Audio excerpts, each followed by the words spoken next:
Praise the lord. దేవుని నామమునకు మహిమ కలుగునుగాక. ఈరోజు దేవుని వాగ్దానము, ఇదిగో నా దూత నీకు ముందుగా వెళ్ళెను. నిర్గమాకాండము 32వ అధ్యాయం 34వ వచనము. ఈ ఉదయకాల సమయంలో పరిశుద్ధుడైనటువంటి దేవుడే మనందరితో మాట్లాడుతున్నాడు. ఇదిగో నా దూత నీకు ముందుగా వెళ్ళెను అని 91వ కీర్తనలో కూడా ఉంటుంది కదా. నీ మార్గములలో నిన్ను కాపాడుటకు, నీ పాదములకు రాయి తగలకుండా వారు నిన్ను తమ చేతులతో ఎత్తి పట్టుకుందురు అని. మోషే సీనాయి కొండ మీద 40 రోజులు దేవునితో ఏకాంతంగా సహవాసం చేస్తూ ఉన్నాడు. ఇలా ఎవరైతే ఆయనతో సహవాసం చేయాలి అని ఆశతో, ఆసక్తితో, ఆత్మీయతలో ఎదుగుదల కోసం చూస్తూ ఉంటారో వారికి దేవుడే తన దూతను ముందుగా పంపుతాడు.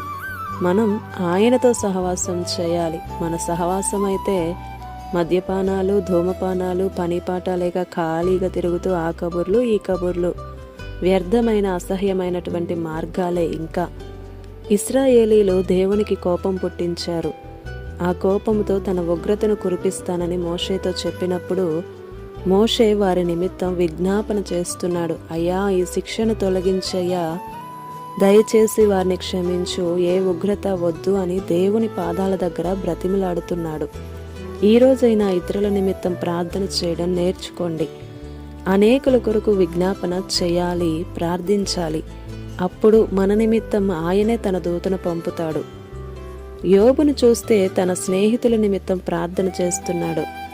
తన క్షేమాన్ని దేవుడు 2 అంతలు చేశాడు. ఇలా చేసి చూడు, దేవునికి ఇష్టంగా మారిపోతావు. మోషే బ్రతిమిలాడుతున్నాడు. మరి నీవు బ్రతిమిలాడుతున్నావా? ఇంకా ఎందరో రక్షింపబడవలసిన వారున్నారు. మరి వారిని ఎవరు రక్షిస్తారు? నీవే కదా.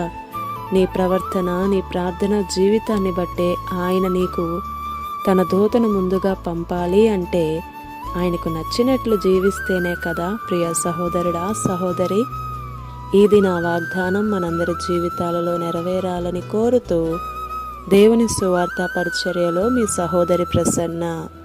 God bless you. Amen.